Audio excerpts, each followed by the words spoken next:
Good morning, fiscal management students. Dan Stevens, your instructor. This is regarding the level of service discussion forum that ended last week, I guess it was. I just want to remind you that there's a level of service in pretty much any field.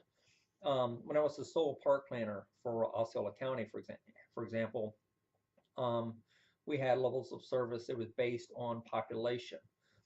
So many thousands of people would warrant, an acre of, community park or regional park or whatever. We kind of did it population based. Um, that afforded us, considerable leeway as far as how the agency was actually able to implement recreational amenities.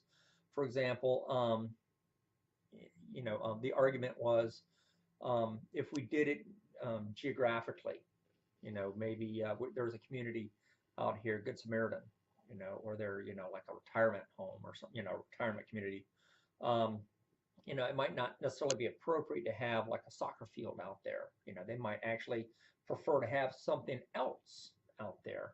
Now, I'm not saying shuffleboard courts or whatever, but you know what I'm saying? Something that's more appropriate to the local community. And so if you did it on a population basis, it was a lot, easier for the agency to adapt to whatever the environment, dictated. Um, Developers, however, a lot of times they wanted to do something totally different. They wanted to do LOS based on, sports or whatever. They wanted to just say, hey, we want to have a softball field, or we want to, they just wanted to build whatever, incorporate that into their development.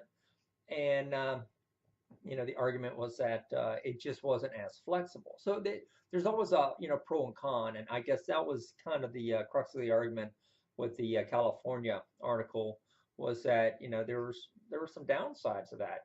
The originators of that policy thought, okay, well, levels of service, let's go ahead and maintain a particular level of service so that way citizenry, would be assured they could, travel, on the public roads.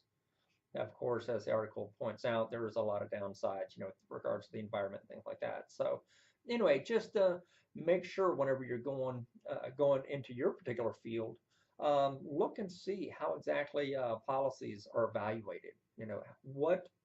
Um, what is your level of success? How do you measure the output of that particular agency?